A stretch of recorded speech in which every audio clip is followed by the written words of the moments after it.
Hello everyone, welcome to my YouTube channel. My name is Bhumika, pursuing the degree of Electronics and Communication Engineering in Sri Venkateswara College of Engineering, Bangalore. Today's video is about the subject Digital System Design using Verilog. In this subject, we are going to talk about the topic Synchronous 3-bit up and down counter. The synchronous 3-bit up or down counter is these types of counters fall under the category of synchronous controller counter. Here, the mode control input is used to decide whether which sequence will be generated by the counter. In case this is the mode control input is used to decide whether the counter will perform up counting or down counting. Designing of such a counter is the same as designing a synchronous counter, but the extra combinational logic for mode control input is required. Steps to design synchronous 3-bit up or down counter. First step is to decide the number and type of flip-flop. Here we performing 3-bit and mode 8 up or down counting. So 3 flip-flop are required, which can count up to 2:3 minus 1, which is equals to 7. Here T flip-flop is used. After that, the second step is to write excitation table of flip-flop. The excitation of the table of T flip-flop is given as 2 inputs and 1 output, where the 2 inputs is as 0 0, then the output is 0. If 2 flip-flop is 0 1, then the output is 1. If the inputs are 1 and 0, then the output is 1. If the inputs are 1 1, then the output is 0. The third step is to design for mode control input M.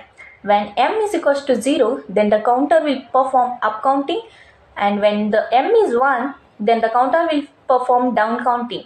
The fourth step is to draw the state transition diagram and circuit excitation table. State transition diagram for 3-bit up or down counting is as given below. The next fifth stage is circuit excitation table. The circuit excitation table represents the present states of the counting sequence, and the next states after the clock pulse is applied, and input T of flip-flops by seeing the transition between the present state and the next state. We can find the input values of 3 flip-flop using flip-flops excitation table. The table is designed accordingly to the required counting sequence. If there is a change in the out state of a flip-flop, that is 0 to 1 or 1 to 0, then the corresponding T value becomes 1, otherwise 0. As you can see, we have 3 inputs, and the complementary of 3 inputs are given as Q3 bar, Q2 bar and Q1 bar, and we have 3 outputs as shown in the figure. The step 6 is to find a simplified equation using K-map. We have 3 K-map equations given in the below as in the diagram. Here we are finding the minimal Boolean expression for each flip-flop input T using K-map. The T values are given as T1, T2 and T3 as shown in the figure.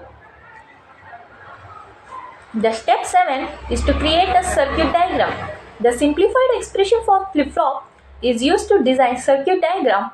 Here all the connections are made according to simplified expressions for flip-flop. The 3-bit synchronous up or down counter of the circuit diagram is given below.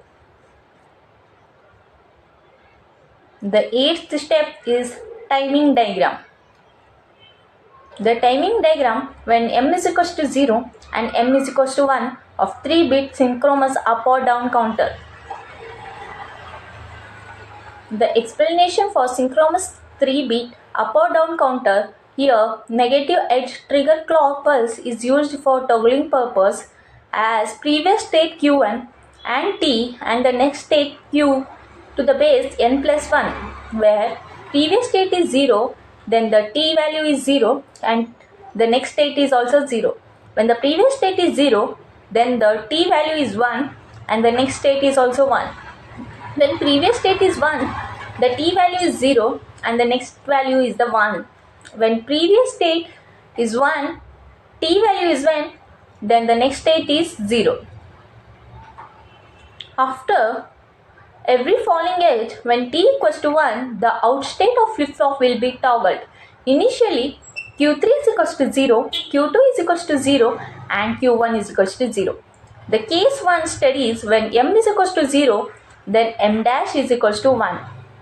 Because t1 is equals to 1, therefore flip-flop 1 output stays toggle for every falling edge.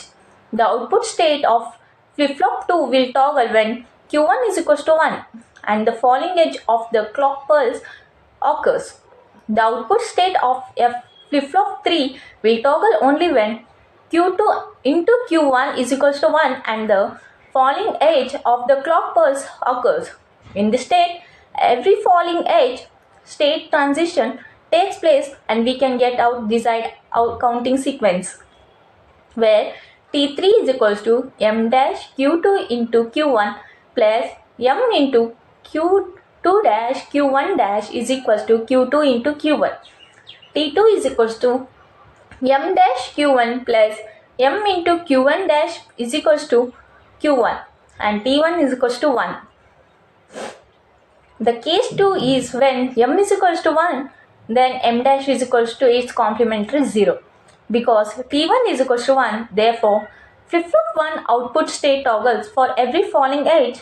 The output stage of flip-flop 2 will toggle with Q1 bar is equals to 1 and the falling edge of the clock pulse occurs. The output state flip-flop 3 will toggle only when Q2 bar into Q1 bar is equals to 1 and the falling edge of the clock pulse occurs. In this way, after every falling edge, state transition takes place and we can get out our desired counting sequence.